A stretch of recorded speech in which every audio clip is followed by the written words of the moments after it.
Hello friends, నేను మీ రామకృష్ణ. ఈరోజు మనం లైఫ్కి సంబంధించిన ఒక టాపిక్ తోటి ముందుకెళ్తాం.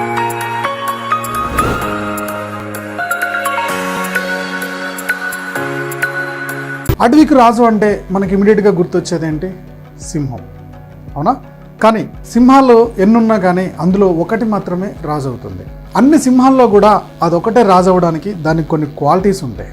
ఒక లీడర్గా ఎదిగిన ఆ సింహంలో ఉండే క్వాలిటీస్ ఏంటి, అవి మన జనరల్ లైఫ్లో ఇంప్లిమెంట్ చేసుకుంటే మనం ఎలా ఒక రాజులాగా నిలబడతాము అనేది ఈరోజు మనం మాట్లాడుకోబోయే టాపిక్ అన్నమాట. ఒక ఆడసింహం బర్త్ ఇచ్చినప్పుడు దాదాపుగా 4 నుంచి 7 సింహాల దాకా పుడతాయి అన్నమాట. సో అవి పుట్టినప్పుడు ఇమ్యూనిటీ వాడికి చాలా తక్కువగా ఉంటుంది. ఓకే, దాదాపుగా అందులో సగం 1 year లోపే చనిపోతాయి అన్నమాట. ఎగ్జాంపుల్కి ఒక 7 పుడితే 7లో 3 దాకా 1 year లోపే చనిపోతాయి. జనరల్గా ఒక వాతావరణ లోపంలో వచ్చే డిసీజుల వల్ల, అంటే వాటిలో ఇమ్యూనిటీ తక్కువగా ఉండటం వల్ల వచ్చే కొన్ని డిసీజుల వల్ల దాదాపుగా సగం చనిపోతాయండి. ఆ తర్వాత 2nd year లోపు దాదాపుగా 1-2 బతుకుతాయి, మిగిలిన కూడా చనిపోతాయండి.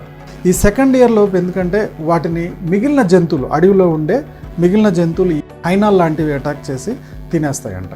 ఓకే, సో లాస్ట్కి ఒక సింహం 7 జన్మనిస్తే, 7 సింహం పిల్లలకు జన్మనిస్తే లాస్ట్కి మిగిలేది 1-2. సో చిన్నప్పుడే ఏదైతే మిగిలిందో సింహం, ఆ సింహం అది పుట్టిన దగ్గర నుంచే బాగా స్ట్రగుల్ అవుతూ, బాగా ఫైట్ చేస్తూ 2 years దాకా రన్ అవ్వగలుగుతుంది. ఏదైతే స్ట్రగుల్ చేసిందో, ఏదైతే ఆ వాతావరణంలోని ప్రాబ్లాన్ని, ఆ చుట్టుపక్కల జంతువుల నుంచి వచ్చే ప్రాబ్లాన్ని తట్టుకుందో అది బతుకుతుంది.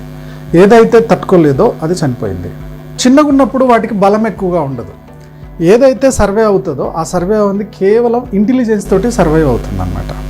ఓకే, సర్వైవ్ అయ్యి 2 years లోపు కనుక అది చనిపోకుండా బతికిందంటే అది ఇంకెక్కువ రోజులు బతకడానికి స్కోప్ ఉన్నట్టు. అలాగే బతికుంది కాబట్టి అది రాజు అయిపోయినట్టు కాదు, సింహం ఫ్యామిలీలో ఒక నెంబర్ ఉన్నట్టే, అంతే తప్పితే అది కింగ్ అవ్వాలి లేదు.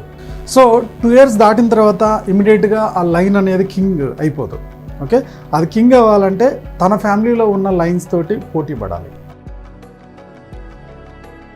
సో ఏదైతే లైన్ కింగ్ అవుతుందో అది తొందరగా చనిపోతుందంట. ఎందుకు అంటే అది ఎక్కువగా ఫైట్ చేయాల్సి వస్తుందంట, ఎక్కువగా స్ట్రగుల్ చేయాల్సి వస్తుందంట. ఫస్ట్ ఆఫ్ ఆల్ ఆ లైన్ ఫ్యామిలీని కాపాడుకోవడానికి, తర్వాత ఫుడ్ కోసం ఫైట్ చేయడానికి, వీటన్నిటికి కూడా ఎక్కువగా అది స్ట్రగుల్ అవ్వాల్సి వస్తుందంట. అందుకని కింగ్ లైన్స్ తొందరగా చనిపోతూ ఉంటాయంట. కింగ్ లైన్కు ఉండే ఒక క్వాలిటీ ఏంటంటే అది కింగ్ లైన్ అయింది. కింగ్ లైన్ అయినప్పుడు ఆ అడవిలోకి ఇంకొక సింహం ఏదో వచ్చింది. ఆ సింహం ఇందులోకి వచ్చినప్పుడు అవతల సింహమే ఈ కింగ్ లైన్ కూడా సింహమే. అంటే ఆ సింహంతో పోటీ పడితే నేను చనిపోతానేమో, ఎందుకు వచ్చిన రిస్క్ అని చెప్పి లైన్ అనుకోదంట.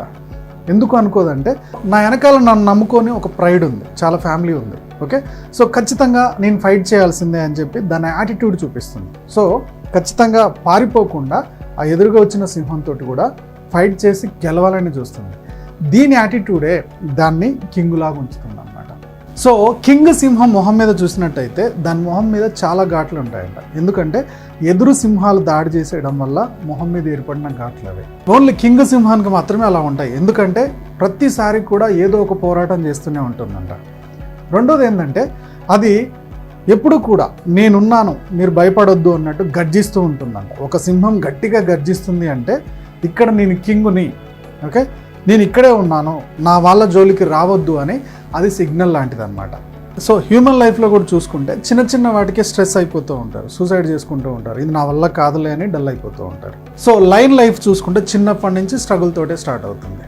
కానీ మన లైఫ్లో అంత స్ట్రగుల్స్ అయితే ఉండవు, ఎందుకంటే దానికి ఉన్న హెల్త్ ఇష్యూస్తో పోల్చుకుంటే మన పేరెంట్స్ ఉంటారు, మన ఒక ఏజ్ వచ్చేంత వరకు మనకు సపోర్ట్ ఇస్తూ ఉంటారు. మనకి ఎక్కడ చదివితే బాగుంటుంది, మన హెల్త్కి ఏ ఫుడ్ అయితే బాగుంటుంది, అన్ని కేర్ కూడా పేరెంట్స్ తీసుకుంటూ ఉంటారు. ఓకే, ఇన్ని కేర్స్ పేరెంట్స్ తీసుకున్న తర్వాత మనం ఒక స్టేజ్కి వచ్చిన తర్వాత ప్రతిదానికి భయపడిపోతూ ఉంటే ఎట్లా? ఓకే, అక్కడేమో అడవిలో పెరుగుతుంది, బతికితే దాని లైఫ్, లేకపోతే లేదు. తెలివితేటలతో ఎదుగుతూ వస్తుంది. తెలివితేటలతో ఎదిగిన తర్వాత అది కింగ్గా ఉండడానికి, కింగ్ అయిన దగ్గర నుంచి కూడా ఫైట్ చేస్తూ ఉంటుంది. ఓకే, మనం ఈరోజు అడవికి రాజు ఎవరంటే లైన్ అనుకుంటున్నాం. ఆ లైన్ ఆ కింగ్గా నిలబడడానికి చాలా స్ట్రగుల్స్ పడుతున్నప్పుడు లైఫ్లో వచ్చే చిన్న చిన్న స్ట్రగుల్స్కే మనం లైఫ్ని వదిలేసుకుంటే ఎలా? చాలామంది ఏమనుకుంటారంటే లైన్తో పోల్చుకుంటారు. ఓకే, మనం లైన్తో పోల్చుకోవద్దు, లైన్ కింగ్ యాటిట్యూడ్తో పోల్చుకోవాలి. లైన్ కింగ్ ఎలా ఉంటుంది, ఏ ప్రాబ్లం వచ్చినా ముందు ఉంటుంది. ఓకే, ప్రతిదీ ధైర్యంగా ఫేస్ చేస్తుంది. సో తన ఫ్యామిలీకి నేను ఉన్నానని భరోసా ఇస్తుంది. ఓకే, సో ఇలానే మనం కూడా ఒక టీంలోనో ఫ్యామిలీలో ఉన్నప్పుడు మనం ఏది కూడా ధైర్యంగా ఫైట్ చేయాలి. ఓకే, ప్రతిదీ కూడా తెలివిగా డెసిషన్ తీసుకోవాలి. ఏదైనా ప్రాబ్లం వచ్చిందంటే దాన్ని మనం ఎలా తట్టుకోవాలి, దాన్ని ఎలా ఫేస్ చేయాలో మెంటల్గా రెడీ అయిపోవాలి. ఓకే, అలా మెంటల్గా రెడీ అయిపోయి ఆ యాటిట్యూడ్ చూపిస్తున్నప్పుడు మీరు మెంటల్గా రెడీ అయిపోయి టీంకు సపోర్ట్, ఫ్యామిలీకి సపోర్ట్ ఇస్తూ భయపడకుండా ప్రతి ప్రాబ్లంకి సొల్యూషన్ ఎత్తుకుతున్నప్పుడు ఖచ్చితంగా మీరు కూడా కింగ్ లయన్ లాగా తయారవుతారు. ఓకే, ఒక లయన్ కింగ్ అవ్వడానికి చాలా స్ట్రగుల్స్ నుంచి ఎలా నిలబడుతుందో ఒక మనిషి కూడా లైఫ్లో కింగ్ అవ్వడానికి చాలా స్ట్రగుల్స్ తట్టుకుంటేనే నిలబడతాడు. ఏది కూడా అదృష్టం కొద్దీ రాదు. ఒకవేళ అదృష్టం కొద్దీ వచ్చినా లైఫ్ విసిరే సవాళ్ళని, కాలం విసిరే సవాళ్ళని తట్టుకోవడానికి మనం మెంటల్గా రెడీ అవ్వాలి. అది మెంటల్గా రెడీ చేయాల్సిన బాధ్యత పేరెంట్స్ మీద కూడా ఉంటుంది. ఒక సింహాన్ని తల్లి సింహం ఎలా అయితే ఫైట్ చేయడానికి వదిలేస్తూ ఉంటుందో అలాగే మన పిల్లలు ఎదుగుతున్న క్రమంలో కూడా కొన్ని ఫెయిల్యూర్స్ వస్తున్నప్పుడు ఆ ఫెయిల్యూర్స్ తట్టుకోవడానికి వెనకాల చేరి సపోర్ట్ ఇవ్వాలి తప్పితే వాళ్ళకి ఫెయిల్యూర్ రాకుండా కాపాడద్దు. ఓకే, వాళ్ళకి ఫెయిల్యూర్ తెలియకపోతే పెద్దగా అయిన తర్వాత వాళ్ళు ఎలా బతుకుతారు? లైఫ్లో సడన్గా ఏదో ఫెయిల్యూర్ వచ్చింది, అప్పటిదాకా ఫెయిల్యూర్ చూడలేదు, సడన్గా ఫెయిల్యూర్ చూడాల్సి వచ్చినప్పుడు దాన్ని తట్టుకోలేక వాళ్ళు డిసప్పాయింట్ అయిపోతున్నారు, డిస్టర్బ్ అయిపోతున్నారు, స్ట్రెస్లోకి వెళ్ళిపోతున్నారు. అలా కాదు, వాళ్ళు స్ట్రెస్లోకి వెళ్ళే సిచ్యువేషన్స్ రానివ్వండి, వచ్చినప్పుడు వెనకాల చేరి మీరు గైడెన్స్ ఇస్తూ ఆ స్ట్రెస్ నుంచి బయటపడడానికి సపోర్ట్ ఇవ్వండి. ఇలా సపోర్ట్ ఇస్తే మీ కూతురు, మీ కొడుకు ఒక లయన్ కింగ్ లాగా ఎదుగుతారు. అలా కాకుండా మొత్తం మనమే చూసుకుంటూ సడన్గా వాళ్ళని వదిలేస్తే లైఫ్ని ఎలా లీడ్ చేయాలో తెలియక చాలా డిస్టర్బెన్స్లోకి వెళ్ళిపోతున్నారు. ఒక పిల్లోడు ఫెయిల్ అయ్యారనో లేకపోతే జాబ్ రావట్లేదనో ఇలాంటి వాటి మీద వాళ్ళని ఎక్కువగా స్ట్రెచ్ చేయకండి. వాళ్ళని ఎలా బయటపడాలో స్కోప్ ఇవ్వండి. ఖచ్చితంగా వాళ్ళు ఒక కింగ్లో తయారవడానికి స్కోప్ ఉంటుంది. సో ఈ వీడియో మీకు నచ్చింది అనుకుంటున్నాను. నచ్చినట్టయితే లైక్ చేయండి, కామెంట్ చేయండి, షేర్ చేయండి. ఫైనాన్స్కి సంబంధించి ఎలాంటి ఇన్ఫర్మేషన్ తెలుసుకోవాలనుకున్నా, డైరెక్ట్ సెల్లింగ్ బిజినెస్ గురించి ఎలాంటి ఇన్ఫర్మేషన్ తెలుసుకోవాలనుకున్నా డిస్క్రిప్షన్లో మా వాట్సాప్ గ్రూప్ లింక్ ఇస్తున్నాను. అందులో లాగిన్ అయిపోయి మీకు కావాల్సిన ఇన్ఫర్మేషన్ మాకు వాట్సాప్ చేయొచ్చు. Go self made.